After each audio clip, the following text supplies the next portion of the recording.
हमारी संस्कृति, हमारे संस्कार सदा रहे हमारे साथ। भारत की पुरातन गाथाएं और महान संतों की वाणी। सब्सक्राइब करें तिलक कथाएं। दयालु हो, शिरडी क्यों नहीं जाते? शिरडी? क्यों? साईं के दर्शन करने। साईं? साईं बाबा? हाँ हाँ, मैंने सुना है उनके बारे में। तो जाकर उनके दर्शन भी कर लो, कल्याण होगा। जाओ, शिरडी जाओ बेटा। लेकिन शिरडी जाना और वापस आना, मेरे पास इतने पैसे नहीं है बाबा। वापस आना उसके हाथ में है। जाओ तो सही। वापस भेजना होगा तो खुद भेजेगा।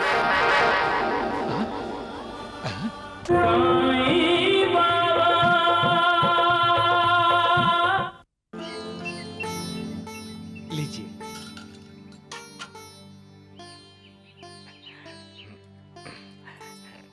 ये लो।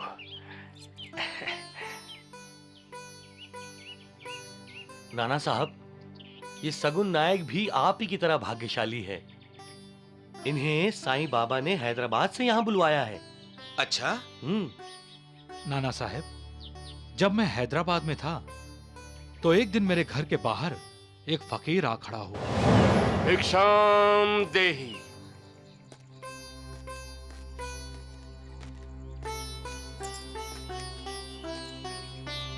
ये लो। दयालु हो, शिरडी क्यों नहीं जाते? शिरडी? क्यों? साईं के दर्शन करने। साईं? साईं बाबा? हाँ हाँ, मैंने सुना है उनके बारे में। तो जाकर उनके दर्शन भी कर लो, कल्याण होगा। जाओ, शिरडी जाओ बेटा। लेकिन शिरडी जाना और वापस आना, मेरे पास इतने पैसे नहीं है बाबा। वापस आना उसके हाथ में है। जाओ तो सही। वापस भेजना होगा तो खुद भेजेगा। ये बाबा कहाँ गए? माँ जी, आपने अभी अभी यहाँ से किसी बाबा को जाते हुए देखा? नहीं तो। गायब? गायब हो गए? कहाँ खोए हो सगुण? देख कर चलो। माफ कीजिए साहूकार जी, मेरा ध्यान कहीं और था। तुम्हारा ध्यान किधर था? सोच रहा हूँ शिरडी जाऊं। सगुण, मैं शिरडी ही जा रहा हूं। महालसापति, श्यामा, राधा कृष्णा बाई, ये दोनों हैदराबाद से यहां आए हैं। साईं बाबा, आपको कैसे पता चला कि ये हैदराबाद से आए हैं? कैसे पता नहीं होगा? मैंने ही तो इनको यहां आने के लिए बुलाया है। ये भिक्षा दी थी ना तुमने मुझे, और साहूकार से मिलवा दिया तुम्हें, ताकि तुम उसके साथ यहां आ सको। सबका मालिक एक है।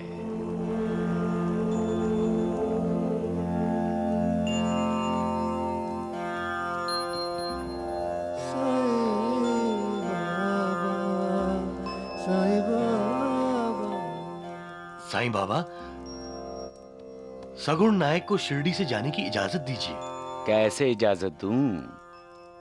पहले मुझे दक्षिणा तो दे। दक्षिणा?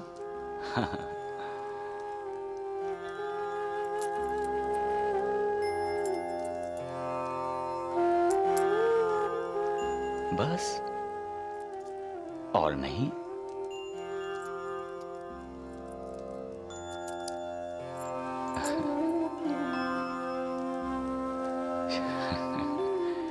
श्यामा, इसकी जेब में और 5 रुपए हैं। सगुन नायक, साईं बाबा आपसे 5 रुपए मांग रहे हैं। ये 5 रुपए नव विद्या भक्ति की तरफ संकेत कर रहे हैं।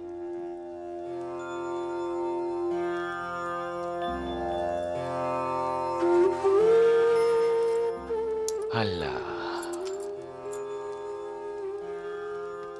अब तो सगुन हैदराबाद जा सकता है ना साईं बाबा? अब कैसे जा सकता हूं मैं? मेरे पास तो पैसे ही नहीं है। सगुन अब शिरडी छोड़कर नहीं जाएगा। अब वो शिरडी में ही रहेगा, हैदराबाद में नहीं। लेकिन माधवराव जी, मैं शिरडी में कैसे रह सकता हूँ? मुझे हैदराबाद जाना ही होगा।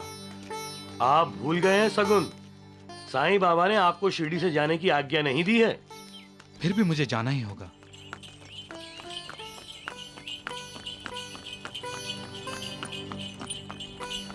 साहूकार जी, हैदराबाद पहुंचते ही मैं सूद समेत आपका कर्ज चुका दूंगा।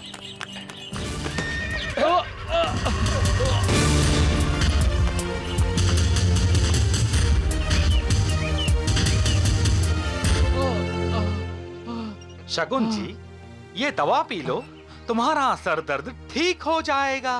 पी लो मीठी है। तुम अब यही रहोगे सगुन, शिरडी में? मैंने कहा था ना, साईं बाबा की आज्ञा ना हो तो कोई भी उनकी आज्ञा के बगैर शिरडी से बाहर नहीं जा सकता। वापस आना उसके हाथ में है। जाओ तो सही, वापस भेजना होगा तो खुद भेजेगा। क्या सोच रहे हो? सोच रहा हूं साईं बाबा के दर्शन कर लूं। देखा राधा कृष्ण माई, मेरे मना करने के बाद भी ये सगुन शिरडी छोड़कर जा रहा था।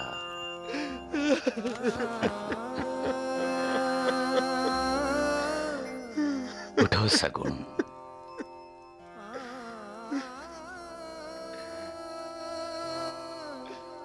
अब शिरडी तुम्हारा कार्यक्षेत्र होगा।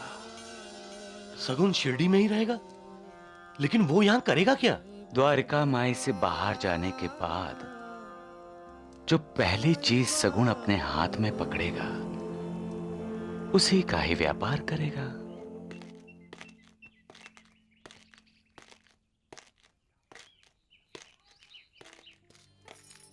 माँ, ये काका साईं बाबा के भक्त है, इसीलिए साईं बाबा ने इन्हें हैदराबाद छोड़ शिरडी में रहने को कहा है।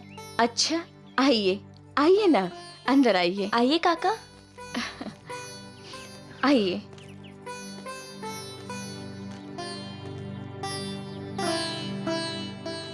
बैठिए, मैं भी आई। बैठिए ना काका। हाँ हाँ। काका, ये आपके माथे पे क्या हुआ? ये मेरी भूल का नतीजा है बेटा। मैं हैदराबाद वापस जा रहा था कि अचानक मेरा तांगा पलट गया। साईं बाबा की इच्छा नहीं थी कि मैं वापस जाऊं। साईं बाबा की लीला को कोई समझ नहीं पाया। साईं बाबा के भक्त की खातिरदारी करनी चाहिए लक्ष्मी।